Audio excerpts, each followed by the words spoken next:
श्री गोपाळ कृष्ण भगवान की जय। लीळा नंबर 70। आंबे जयेच्या देवळाकडे रामदेवाची भेट। सर्वज्ञ आम जयेच्या देवळाकडे गेले। वडाच्या झाडाच्या एका फांदीवर सर्वज्ञ बसलेले होते।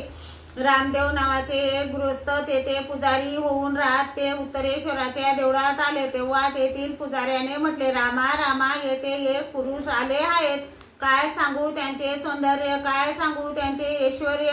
रामदेवाने विचारले, ते कुणीकडे गेले? आताच आंबे जयाच्या देवळाकडे गेले। रामदेव आले त्यावेळी सर्वज्ञ तसेच वडाच्या फांदीवर दोन्हीकडून लोमटे श्रीचरण करून बसले होते। रामदेवाने सर्वज्ञांना दंडोते घातली, श्रीचरणा लागले आणि सर्वज्ञांपासून त्यांना विद्याशक्तीचा संचार झाला। थोडा वेळ बसले होते। नंतर सर्वज्ञांना जेवणाची विनंती केली। सर्वज्ञांनी विनंती स्वीकारली। रामदेव दही भात घेऊन आले। सुती वस्त्राची चौपदरी घडी करून आसन घातले। सर्वज्ञ आसनावर बसले। जेवण झाले, गुन्हा केला, पाण्याचा विडा घेतला। नंतर सर्वज्ञांचे वाटेश्वराच्या देवळात वास्तव्य झाले। श्री गोपाळ कृष्ण भगवान की जय।